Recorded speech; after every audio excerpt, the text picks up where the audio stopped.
The moment I walked into my mom's dining room, I knew she'd planned the night like a performance. The table looked like a magazine spread. Candles. Matching napkins. A centerpiece that probably cost more than my groceries for a week. And under the tree, a clean stack of gifts arranged like a display at a mall, each one tagged with a name in my mom's careful handwriting. My stepdad, Mark, was already in his holiday host mood, pouring drinks and laughing too loud. My two step-siblings, Dylan and Paige, were there too. Both of them grown adults, both of them the type who acted like they were still teenagers when it came to responsibility. And me? I was the daughter from my mom's before life. The part of the story she didn't post. I'm Natalie. I'm 29. I work remote in operations for a logistics company, which basically means I'm paid to notice details other people miss. That's why I noticed the first red flag right away. There were gifts for everyone. A big box for Mark. 2 shiny bags for Dylan. A neatly wrapped package for Paige. Even a gift bag for my mom's neighbor who always just happens to stop by. And nothing for me. Not even a small envelope. Not even a joke gift. Nothing with my name on it. I stood there, smiling like it didn't matter, because in my family, reacting is always the trap. If you act hurt, you're dramatic. If you act calm, they assume you'll swallow it.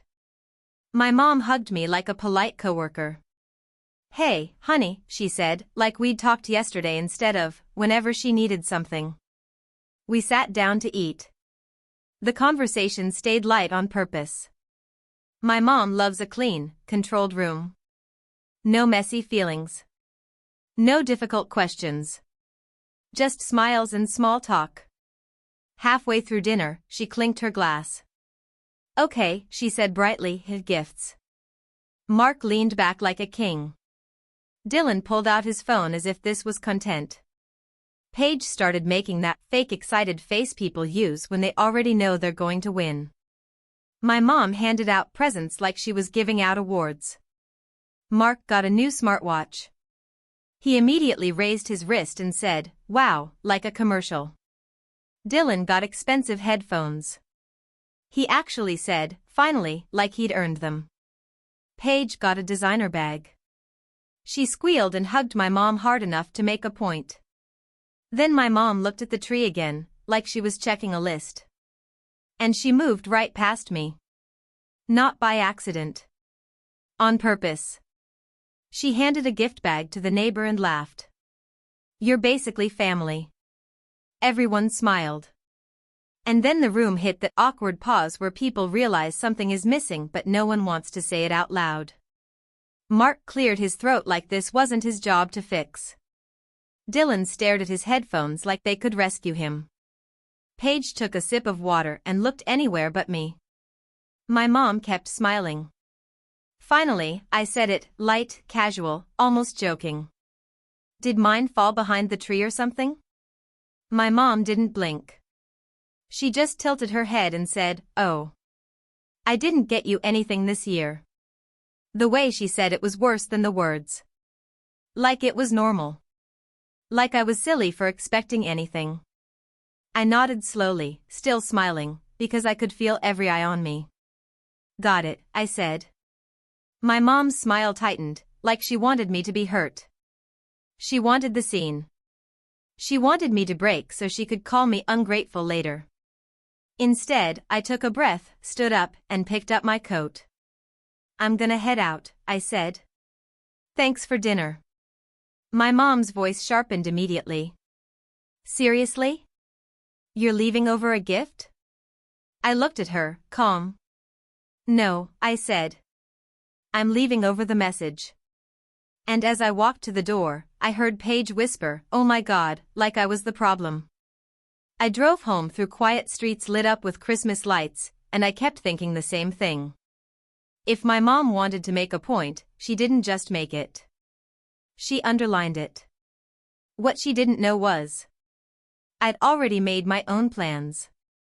And 2 weeks later, she would be calling me like her life depended on it. My mom has always been good at one thing, making sure I never felt fully included. Not in a dramatic, movie villain way. More like a quiet, consistent pattern. When I was a kid, she'd praise me when it made her look good. When I got straight A's, she posted it online. When I won an award, she told her friends. But when it came to actual support? Actual warmth? Actual I see you? It was always conditional. Then she married Mark when I was in college, and the story shifted. Mark had money. Not rich, but steady. And my mom treated that like proof she'd won at life. They bought a bigger house. They hosted dinners. They started doing that thing couples do where they talk like a team, but it's really one person talking and the other person nodding.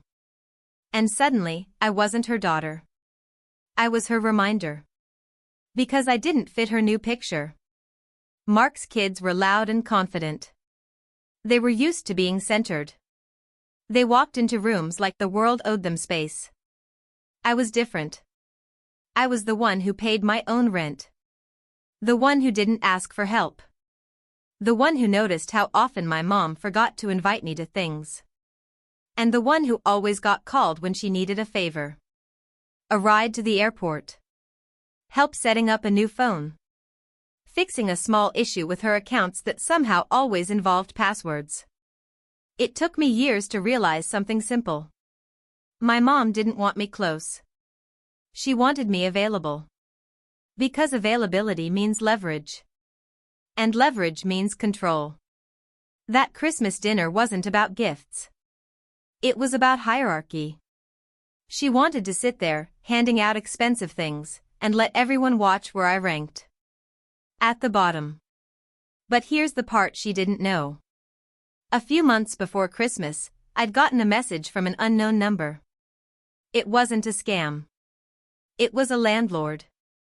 A man named Howard who owned the house my mom lived in. Because here's the truth my mom never posted online. That beautiful family home wasn't theirs. They rented it. And Howard was done being a landlord. He wanted to sell. He'd been reaching out for weeks, and my mom kept dodging him. She didn't want to admit anything was unstable. Howard found my number because I'd once been listed as an emergency contact when I lived there briefly after college. He texted me because he was frustrated and trying everyone. At first, I didn't respond. Then I did. Because curiosity is my weakness, and logistics taught me one rule.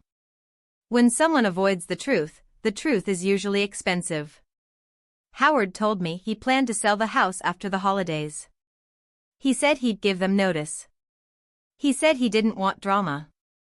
And then he said one sentence that made my stomach drop. I don't think they can qualify for a mortgage. I stared at my phone for a long time. Because I knew my mom. I knew Mark. I knew their lifestyle. And I knew what happens when people build their pride on something they don't actually own. I asked Howard for the details. He told me the asking price. And I realized something strange. I could afford it. Not easily. Not casually. But realistically. I had savings. I had solid credit. I had a job I'd kept steady for years. I lived below my means because I never assumed anyone would save me. Howard said he didn't want to list it publicly if he didn't have to. He wanted a clean sale. A fast sale. I didn't tell my mom. Not because I wanted revenge. Because I wanted clarity. I wanted to see who she was when she didn't think she had power. So I made a decision. A quiet one. I started the process. And by the time Christmas dinner happened, the paperwork was already moving. My mom thought she was humiliating me. But she was sitting inside a house that was about to become mine. And she had no idea. After Christmas, I didn't argue. I didn't send long texts. I didn't do the back and forth dance my mom loves. I just went quiet. And silence, to someone like my mom, feels like disobedience. She texted me once. Hope you're not still upset. I replied with one word. Fine. That word drove her crazy, because it gave her nothing to twist. Meanwhile, my life got busy in the best way. I talked to my lender.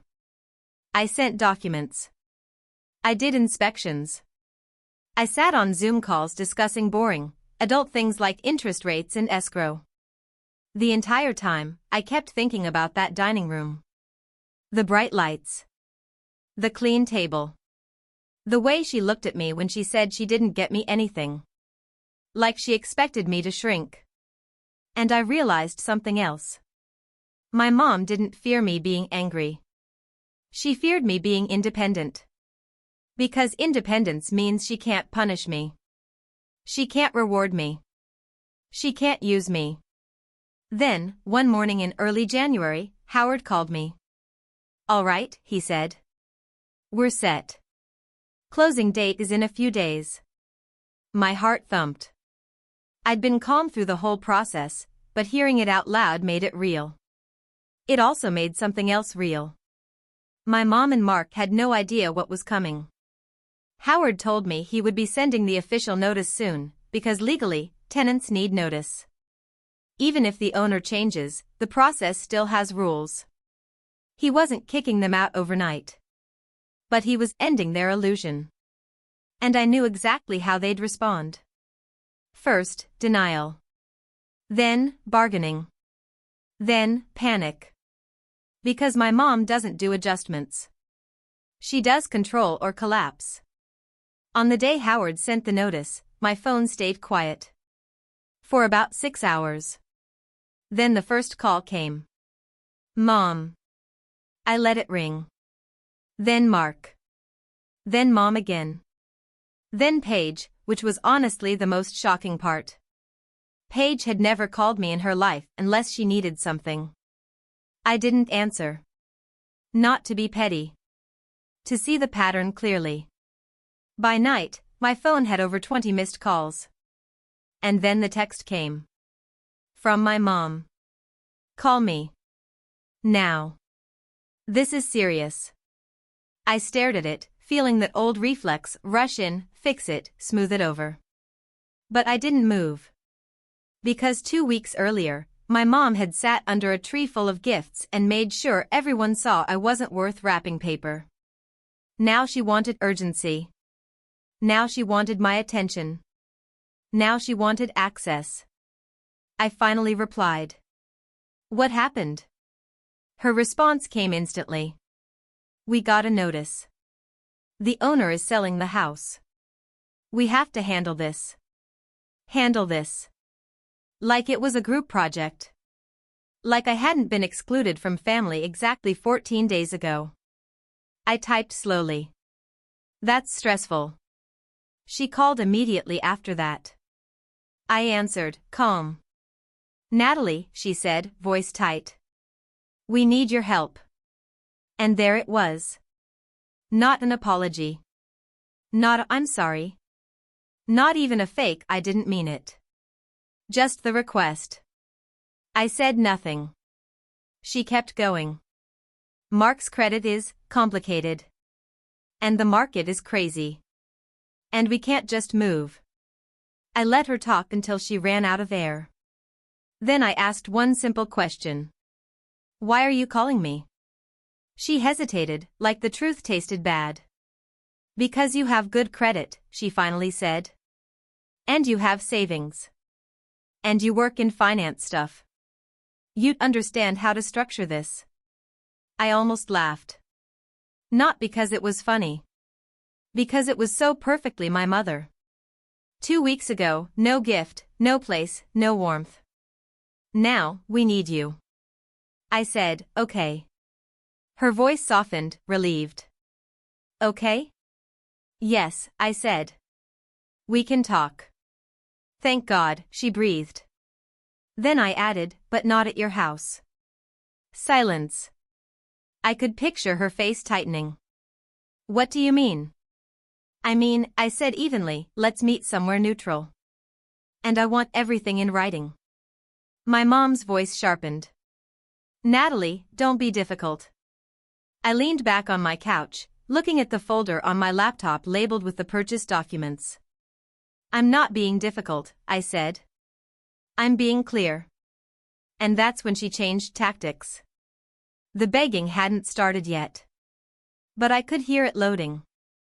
We met at a coffee shop near my place. I chose it for one reason, it wasn't hers. My mom walked in wearing the same confident outfit she always wears when she's trying to look unshaken. Mark followed, quieter than usual. Dylan and Paige came too, because of course they did. It was like they needed witnesses. Or pressure. Or both. They sat down across from me like this was a business meeting, which honestly made sense. Because my mom only treats things seriously when money is involved. She didn't waste time. We need to buy the house, she said. Mark nodded, rubbing his hands together like he was cold. The landlord is selling, Mom continued. And it's our home. We can't lose it. I sipped my coffee. You rent it, I said. Her eyes flashed. We live there, she corrected, like that changed the legal reality. Paige jumped in, voice sweet. Natalie, we know things have been awkward. But this is bigger than that. I looked at her. Is it? Dylan rolled his eyes. Come on. Don't make this personal. I almost smiled. Because they only say don't make it personal when they've been the ones making it personal for years. My mom leaned forward. We want you to co-sign, she said, finally landing on the real ask. Just to help us qualify. We'll make the payments. You won't be responsible. I didn't react. Because my dad taught me the oldest trick in the book. If someone says you won't be responsible, you're about to be responsible. I asked calmly, why can't you qualify? Mark started to speak, but my mom cut him off. The market is hard, she said quickly. Rates are high. And Mark's self-employment income can be tricky to document. That's the clean version of it won't work. I nodded slowly. And you want my name on your mortgage? My mom sighed dramatically, like I was slow. It's not like that. It's just to show stability. Stability, I repeated. Paige reached out, touching my hand like we were close. You're smart, she said. You always were. You'll know how to do this. That word again. Smart. They only compliment me when they need the skill. My mom's voice shifted into something softer, almost emotional. Honey. Christmas was misread. I didn't blink. She continued, I didn't want to spoil you. I wanted you to value family time, not material things. I actually laughed then. A short breath of a laugh. Because she bought a designer bag for Paige. And a smartwatch for Mark. And headphones for Dylan. But I was the one who needed a lesson about material things. I set my cup down. Let me be clear, I said. You didn't forget my gift. You sent a message. My mom's face hardened. I did what I thought was fair, she said. Fair. Always that word. I leaned in slightly. And now you want me to risk my credit to save your lifestyle. Mark finally spoke, quiet. We just need help. My mom snapped her head toward him, then back to me. Don't act like we're using you, she hissed. We're family. I held her gaze. Was I family at Christmas dinner? Her jaw clenched. The table went quiet. Paige looked down. Dylan shifted. Mark stared at his hands. My mom's voice lowered. Don't do this. I nodded, like I understood. I'm not doing anything, I said. I'm responding. Then I reached into my bag and pulled out a single sheet of paper. Not the house contract. Not the closing documents. Just a printed note. My mom squinted at it. What is that? I slid it across the table. It was the official notice Howard sent. But at the bottom was a line my mom hadn't fully processed yet. New owner, Natalie Harper. My mom's eyes scanned it. Then froze. Then widened. Then snapped back up to me like I'd slapped her. "What is this?" she whispered. I kept my voice calm. "It means," I said, "you're not buying the house." My mom's face drained. Mark looked like someone had pulled the floor out from under him. Paige's mouth opened slightly. Dylan stared at the paper like it was written in another language. My mom's voice trembled, not with sadness. With anger. "You bought it," she said. "Yes," I replied. "I did."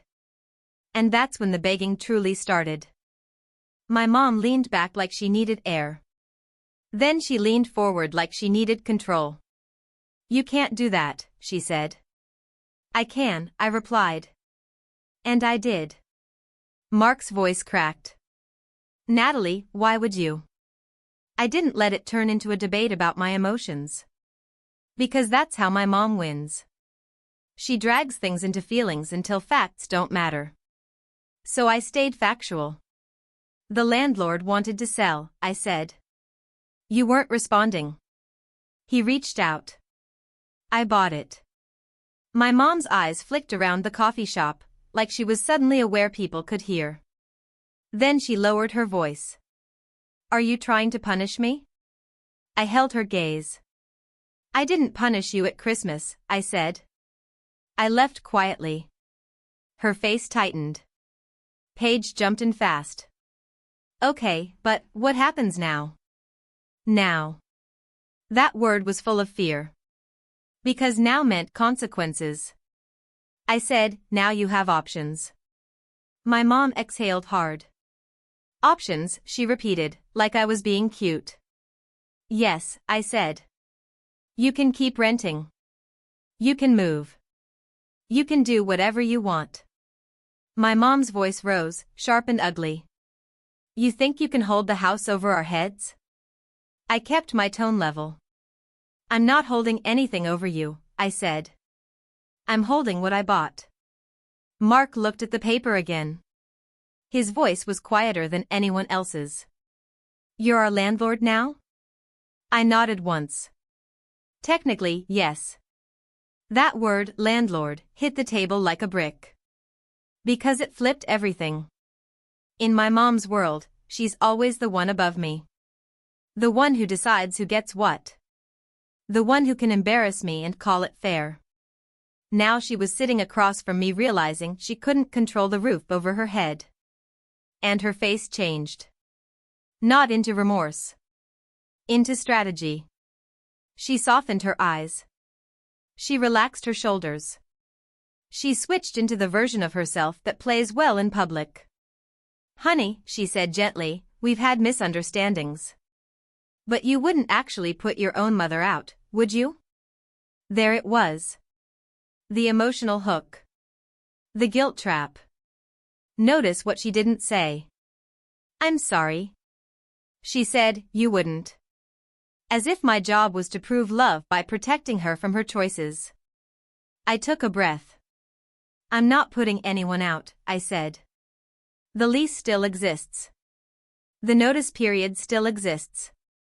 I'm following the rules." My mom leaned closer. "Then give us a chance to buy it from you," she said quickly. "Name your price." Mark looked startled. "Laura." She ignored him. Paige nodded like this was reasonable. Dylan suddenly got loud. "Yeah, just sell it back. This is weird." Weird. I almost smiled again. Because what was weird was excluding me on purpose and expecting me to rescue them on command. I said, "No." My mom blinked. "No?" "No," I repeated. "I'm not selling." Her voice sharpened again. "Why not?" I looked at her, calm. "Because I didn't buy it to flip it," I said. "I bought it as security. For me." Mark's face tightened.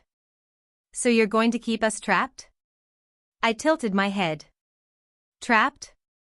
I echoed. You can move whenever you want. My mom's eyes glistened, and I knew exactly what she was doing. If she could cry, she could create a scene. If she could create a scene, she could claim victimhood. She whispered, I was your mother before any of this. I nodded. And I was your daughter at Christmas dinner, I said. That landed. Paige flinched slightly, like she remembered the moment she laughed along. My mom's voice grew desperate. Okay, she said, what do you want? The real question. Not how do we heal. Not how do we fix this. What do you want? I leaned back. I want respect, I said. And boundaries. My mom scoffed. Boundaries, she repeated like it was a joke. Yes, I said. No more humiliating me in rooms full of people. No more using family as a tool. And if you're going to live in a house I own, the relationship has to change. Her eyes widened. You're making rules? I'm setting terms, I corrected. Mark swallowed. What terms? I looked at him, then back at my mom. The same thing you taught me, I said quietly. When you give someone nothing, you don't get to demand everything later. And for the first time in the entire conversation, my mom looked truly scared. Because she finally understood. Begging wouldn't work on me anymore. My mom tried every angle over the next few days. First, she called like she was reasonable. We can talk like adults, she said. Then she texted like she was wounded. I can't believe you'd do this. Then she sent long paragraphs about family loyalty and how your grandmother would feel. I didn't respond emotionally. I responded with process. I emailed. Yes, email. Because emails don't twist. They don't cry. They don't rewrite history mid-sentence. I told them we would follow the lease. I told them rent would stay the same for now. I told them they could renew later if things were respectful. And I told them one more thing. If there were any late payments, any drama, any attempts to shame me publicly, I would not negotiate. I would simply not renew. That's not revenge. That's reality. The next time we met, it was at my kitchen table. My home. My rules. Mark arrived first, looking exhausted. He sat down like a man who finally realized pride doesn't pay bills. My mom arrived last, dressed nicely, face controlled. Paige and Dylan didn't come. Which told me everything. They wanted the benefits. Not the responsibility. I slid a printed agreement across the table. Not a scary legal contract. Just a simple written understanding. My mom stared at it. It says you want communication in writing, she said, voice icy. Yes, I replied. It says you don't want surprise family meetings, she read. Yes. It says, no public posts about me. I nodded. Because I knew my mom. If she couldn't win privately, she'd try to win socially. She'd post vague quotes, let people assume, and paint herself as a hero surviving an ungrateful daughter. Not anymore. Mark cleared his throat. This seems fair, he said carefully. My mom's eyes snapped to him. He held her gaze for a second, then looked down. That one moment told me something important. Mark wasn't the main problem. He was the passenger. My mom was the driver. My mom set the paper down like it offended her. So you're blackmailing me, she said. I didn't raise my voice. I'm protecting myself, I replied. She leaned forward. You're enjoying this. I shook my head once. No, I said. I'm learning. That line hit her harder than any insult would have. Because she can handle anger. She can't handle growth. She tried again. What do you want from me, Natalie? I looked at her for a long moment. Then I said the simplest thing in the world. I want you to say you're sorry. Silence. Real silence. Not the awkward kind. The revealing kind. My mom blinked slowly, like I'd asked her to admit gravity exists. She started. Then she stopped. Because apologizing would mean acknowledging what she did. It would mean she excluded me on purpose. It would mean her fairness was a performance. And my mom doesn't apologize unless it benefits her. Mark finally spoke, quietly. Laura, he said, you were wrong at Christmas. My mom's face tightened. Mark continued, voice still calm. You embarrassed her. My mom snapped, don't. Mark swallowed. No, he said. I'm saying it. That was the first time I'd ever seen him contradict her. And I realized something else. The fear wasn't just about losing the house. It was about losing the story. Because without the story, my mom is just a woman who hurt her daughter and expected to be rewarded anyway.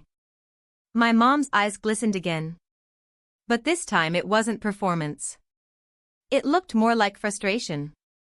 Like she hated being cornered by truth.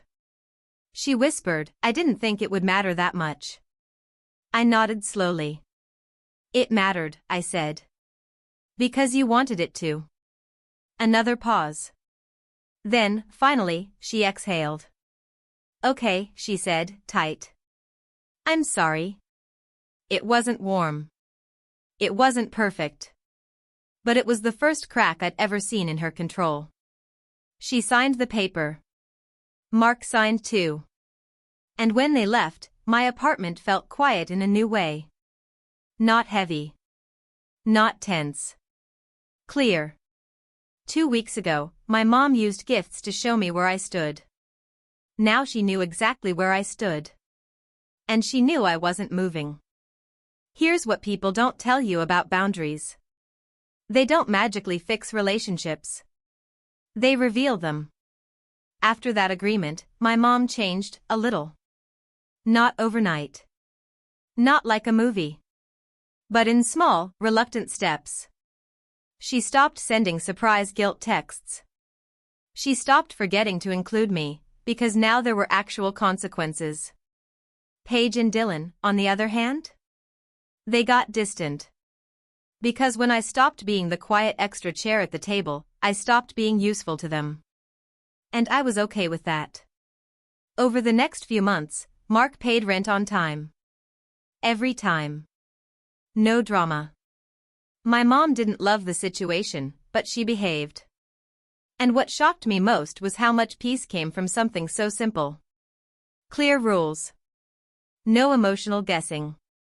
No performing. No begging. Then one day, my mom called. Not panicked. Not demanding. Just normal. She said, do you want to come over for dinner? I paused. Because I could hear something different. Not warmth exactly. But respect. I said, sure. When I arrived, the table was set, simple this time. No giant centerpiece. No performance. Just food. And when dinner ended, my mom stood up and walked to the living room. She came back with a small gift bag. Nothing fancy. No designer logo. No dramatic wrapping. She set it in front of me and said, quietly, this is for you. I stared at it, not because I needed the gift. But because I knew what it represented. She wasn't giving me an object.